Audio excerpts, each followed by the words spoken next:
Puis le dimanche de Pâques au matin, on a vu arriver de Drummondville la maman. Ah, avec des fleurs.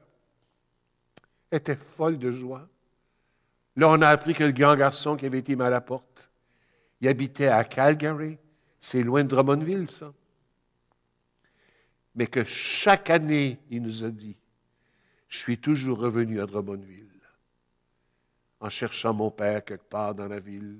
Peut-être que je l'aurais vu dans un Provigo ou à la taverne ou dans un restaurant. Et j'ai toujours cherché mon papa. Et là, il dit, cette semaine, j'ai entendu dire qu'il venait faire la retraite à Granby. Alors, il dit, je suis venu pour au moins le voir de dos. Je comprenais que je le voyais arriver quand la conférence commençait. Il faisait signe qu'il y avait de la place, il faisait signe que non. Il restait au fond. Il ne voulait pas que son père le voie. Mais lui, il voulait voir son papa. Il s'ennuyait de son père. Et quand le père a dit, je donnerais n'importe quoi pour voir mon fils, je l'ai vu partir du fond, puis il est arrivé devant le père. On était là une soixantaine d'hommes qui pleuraient comme des petites filles. Mon Dieu qu'on a pleuré. La joie des retrouvailles d'un père et de son grand-fils. La joie. J'ai terminé la retraite en disant, on vient de vivre quelque chose de biblique. Dieu nous a fait vivre la joie qu'il a quand il retrouve un de ses enfants qu'il avait perdu. Dieu ne peut pas s'habituer à ce qu'il lui manque un de ses enfants. Vous savez, moi, je ne suis pas un témoin de Jéhovah, hein? Je suis un prêtre catholique. Et ce n'est pas à moi que vous allez me faire croire qu'à la fin du monde, c'est en 2012. On entend parler de ça beaucoup, hein? 2012 arrive, c'est la fin du monde. Il manque tellement d'enfants à Dieu le Père, il ne peut pas permettre que ce soit la fin. Il va y en manquer trop. Et comme c'est un vrai papa, non, il n'y aura pas la fin du monde en 2012, faites certain, c'est trop proche, puis il lui manque encore trop d'enfants à sa table. Ah, petit Jésus, que ça avait été dur. C'était à Granby. Un beau grand garçon qui était à témoignage jeunesse avec le Père Gébert. Il est tombé amoureux d'une fille. Il était venu me voir. Ben, j'avais dit, vérifie avec le temps, tu vas voir si ça continue. C'est peut-être un appel de Dieu, tu peux peut-être te marier, on ne sait pas. Effectivement, ils se sont mariés. Attention.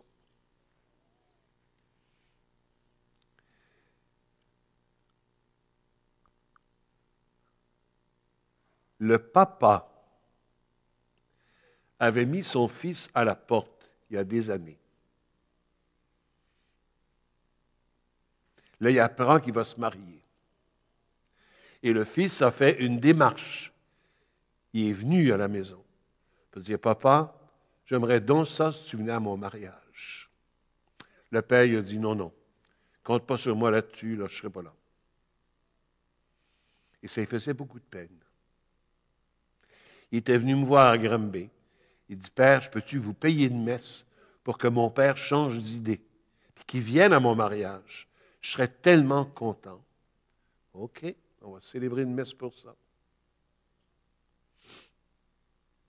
Ouais. Il est venu. Il est venu au mariage. Puis moi, ben, comme prêtre, généralement, quand il y a des funérailles, il y a toujours une petite collation après, là, un petit repas qui est servi, et j'y vais, parce que les gens sont en état de douleur, puis ma place comme prêtre, c'est d'être avec eux. Mais après un mariage, vous savez, il y a un grand banquet, ils n'ont pas besoin du prêtre pour ça, là. Mais à ce mariage-là, je me suis dit, ils ont besoin de moi. Et je suis allé. Et le papa faisait le gros fanfaron. Comme si tout, c'était lui, là. Hein? Avec sa grosse rose là, sur son vêtement, là, puis ôte-toi de là. Puis à un moment donné, il me rencontre. Il me dit, c'est un beau mariage, Père Sirard, hein? Ah, je suis donc content. Il dit, ah, puis il sacrait, ah, Christ, que c'est du beau mariage, ça. Ma fille est tellement contente. Et moi, j'ai le visage fermé. Je le regarde.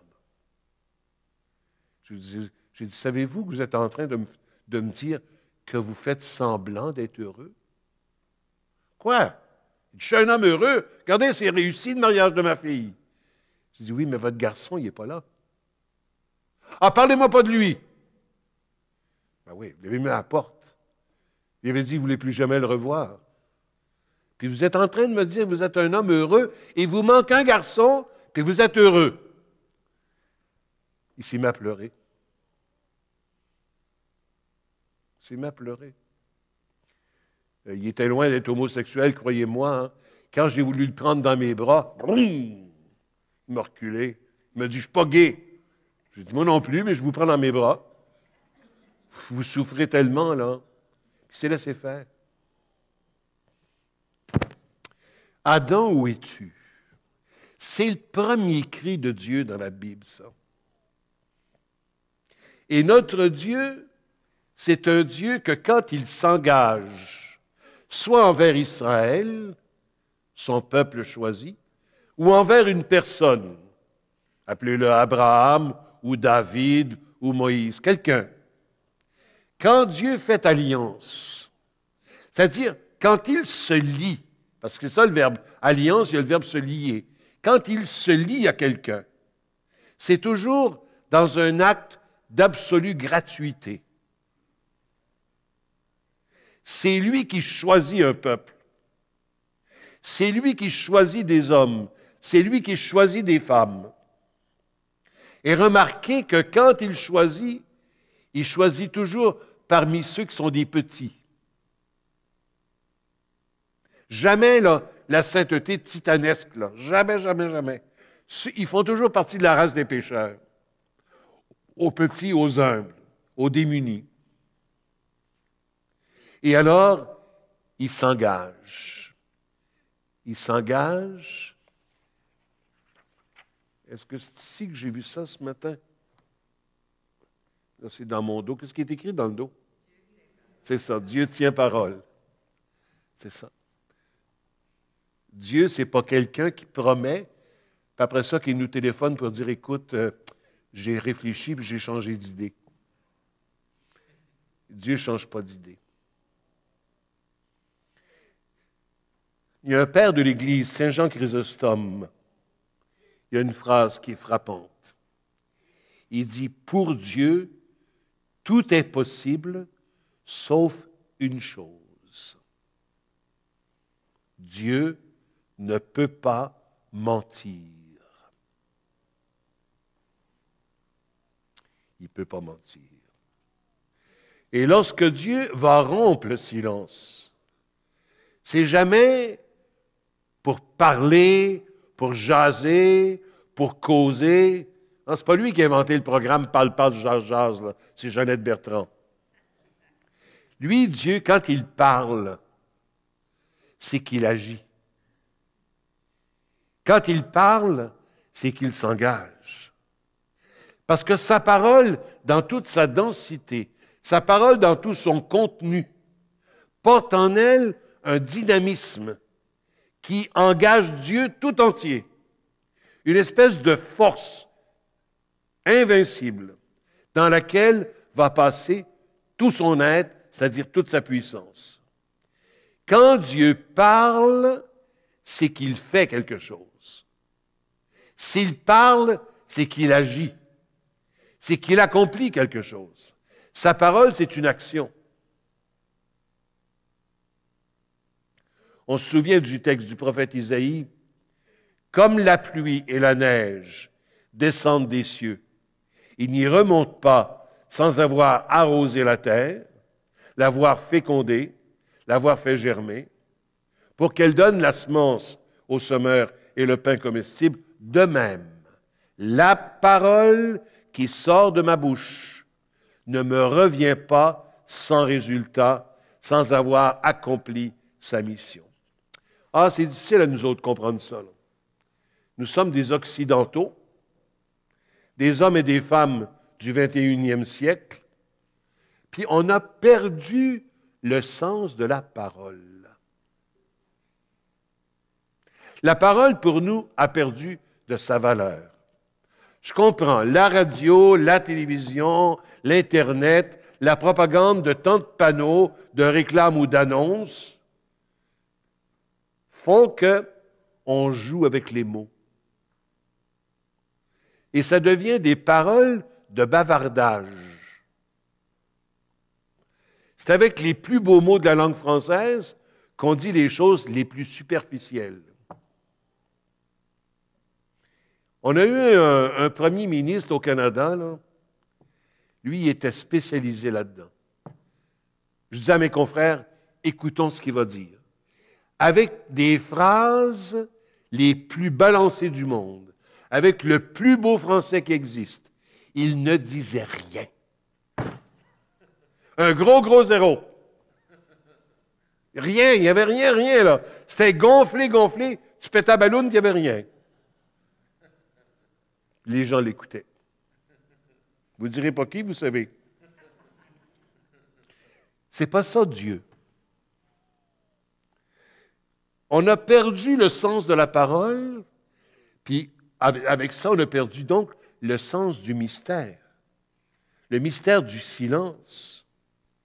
Il y a comme une espèce de hiatus, là, un mur qui s'établit entre mon moi intérieur et son expression. On sent que notre langue devient comme une espèce de jeu d'adresse. Il y a combien de monde qui sont capables de se compromettre par une simple parole? Mon grand-papa maternel n'a jamais signé de contrat par écrit. Il a construit des églises, je ne sais pas combien, une trentaine d'églises. Il est architecte. Quand mon grand-papa avait donné sa parole, soit l'évêque ou le curé pouvaient être certains que ça s'accomplirait. Cette émission a été rendue possible grâce à vous. Foi et Télévision chrétienne apprécie énormément votre soutien spirituel et temporel. Si vous ne faites pas encore partie du réseau de soutien de Foi et Télévision chrétienne, nous vous invitons à faire parvenir votre contribution à l'adresse indiquée à l'écran. Que le Seigneur, qui ne se laisse pas vaincre en générosité, vous le rende au centuple.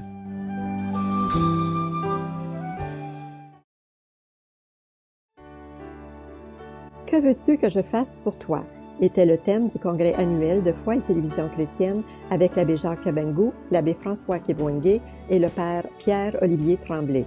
Ne tardez pas, procurez-vous ces DVD en faisant parvenir votre chèque à l'adresse indiquée à l'écran.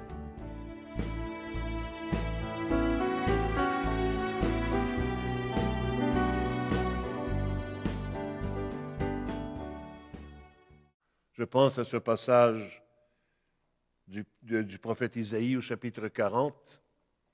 L'herbe sèche, la fleur se fane, mais la parole de Dieu demeure pour toujours.